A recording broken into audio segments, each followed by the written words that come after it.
Salut à toi, ici c'est Archie au Canada. Dans cette vidéo, je vais te donner 4 principes que tu devrais observer pour réussir ton immigration au Canada.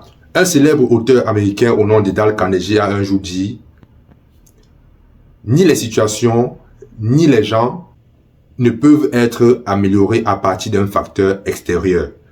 Si amélioration il doit y avoir, cela viendra de l'intérieur.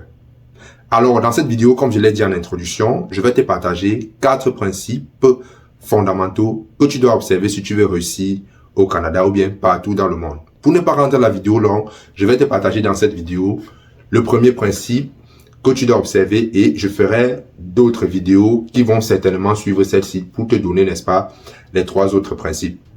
Le premier principe est le suivant: la richesse n'est pas simplement une question d'argent. Je répète encore, la richesse n'est pas simplement une question d'argent.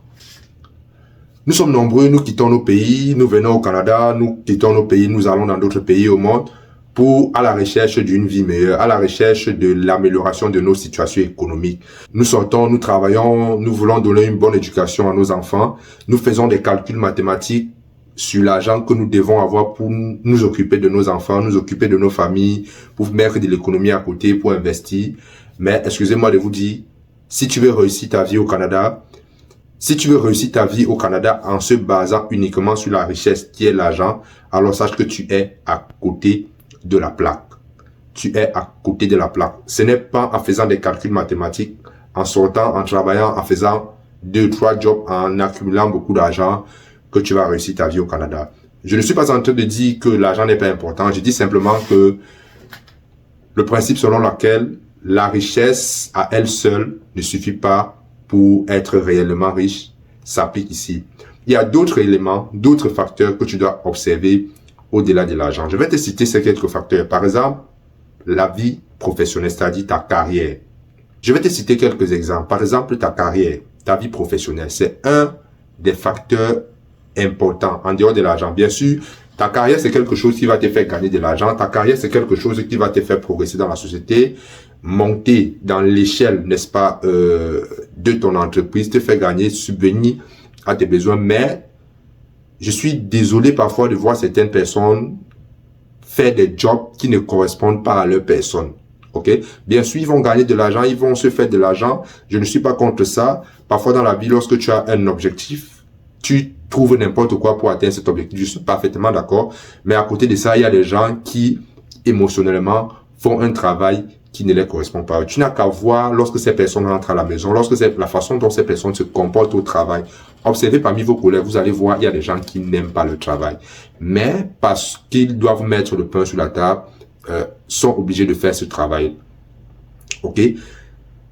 En poursuivant donc l'argent, les gens oublient parfois leur propre bonheur. Or, il n'y a pas que l'argent qui fera ton bonheur. Il faut donc choisir un travail, certes, qui va te payer, qui va te donner de l'argent, qui est en demande, mais un travail au moins pour lequel tu auras de l'enthousiasme, tu auras envie de te lever le matin pour aller faire ce travail. Ça, c'est le premier aspect de ta carrière. C'est-à-dire, tu dois choisir un métier qui, au moins, te permet d'être heureux de te lever le matin pour aller travailler, pour aller donner le meilleur de toi-même, fournir un rendement afin de gagner ton argent. Ça, c'est un aspect. Donc, je vois souvent des gens faire 2 jobs, 3 jobs. Je connais quelqu'un qui fait 4 jobs ici parce que la personne court, n'est-ce pas, je ne sais pas, la personne a des objectifs, la personne court 4 jobs, la personne n'a plus de vie, la personne, j'ai parfois l'impression que la personne, ben, elle loue sa maison, c'est pour, je ne sais pas trop, la personne n'a plus de vie, la personne a 4 jobs.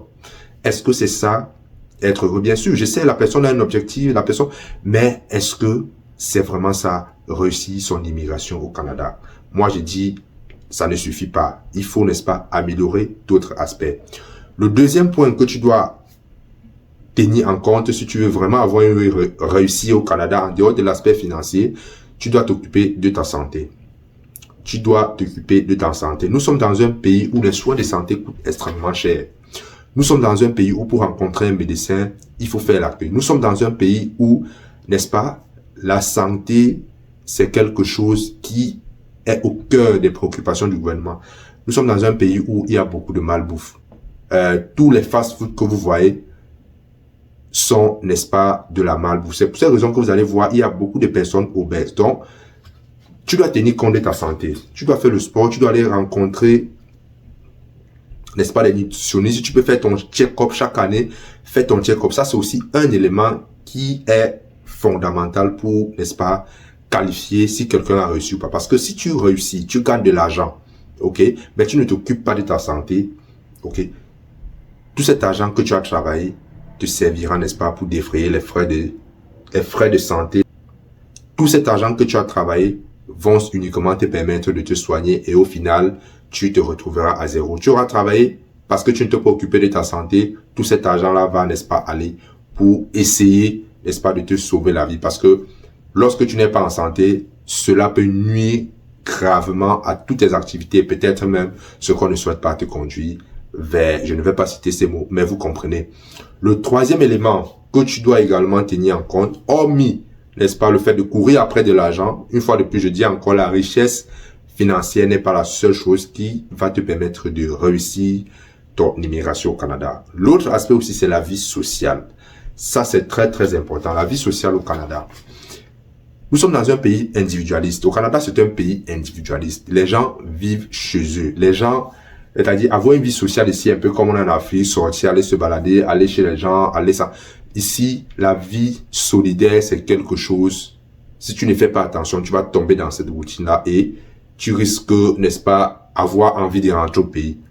Donc, tu dois vivre une vie sociale, c'est-à-dire tu dois avoir un cercle d'amis, tu dois avoir un cercle de personnes avec qui tu te rencontres, vous discutez et à travers ces contacts-là, ça va t'ouvrir des opportunités. Je parle de mon cas. Moi, aujourd'hui, les changements que j'ai eus dans ma vie, c'est à cause des rencontres que j'ai faites ici au Canada. Les changements que j'ai eus dans ma vie, les nouvelles orientations que je me suis données lorsque j'ai terminé, même avant de terminer l'école, la nouvelle orientation, parce que j'étais venu avec une orientation, mais en rencontrant des gens, en voyant ce que les gens faisaient, moi je me suis dit non, il y a autre chose à faire, et c'est à partir de ce contact, d'une rencontre, en sortant, en allant voir les autres, que j'ai eu des opportunités. Donc, ça c'est aussi un facteur important, la vie sociale. Aller vers les gens, discuter. Quand je dis d'aller vers les gens, ce n'est pas uniquement des personnes de ta communauté. Ça, c'est une grave erreur que certaines personnes font. Ne va pas uniquement vers les personnes de ta communauté. Parce que les personnes de ta communauté, à moi, ce sont les gens qui sont ici, les gens qui sont établis, les gens qui sont ouverts, qui vont te donner des nouvelles idées. Si tu restes uniquement avec les gens de ta communauté, ben écoute, vous allez tourner sur place, avoir les mêmes idées, vous n'allez pas sortir. Allez vers les autres. Allez vers les autres, d'autres personnes, d'autres immigrants, d'autres Québécois. Allez partout, allez dans d'autres communautés, voir comment ça se passe, créer des contacts, discuter avec des gens. Ça, c'est aussi un aspect, je répète, c'est encore un aspect très, très fondamental. L'autre point aussi que tu dois garder en vue, l'autre point aussi que tu dois garder, le quatrième point, si je ne me trompe pas, c'est ton développement personnel. C'est ton développement personnel. Quand je parle de développement personnel ici, c'est-à-dire, on dit souvent, le corps a besoin de nourriture pour se nourrir. L'esprit a besoin de connaissances pour se développer. Il y a des gens qui, lorsque ils ont terminé l'école, ont cessé d'apprendre. Or, nous sommes dans un monde où les choses évoluent rapidement.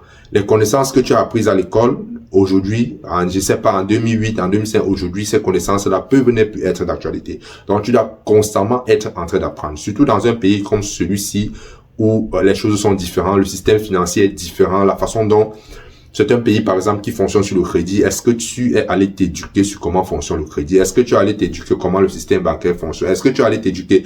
Il y a beaucoup d'autres éléments sur lesquels tu dois travailler. C'est-à-dire, tu dois avoir développé de nouvelles connaissances, aller prendre l'habitude d'aller à la bibliothèque, lire, prendre l'habitude, aller faire des formations en dehors, n'est-ce pas, de ta formation de base. Parce nous sommes aujourd'hui dans un monde où nous sommes à l'époque de l'information. Aujourd'hui, c'est ceux qui détiennent l'information qui détiennent le pouvoir.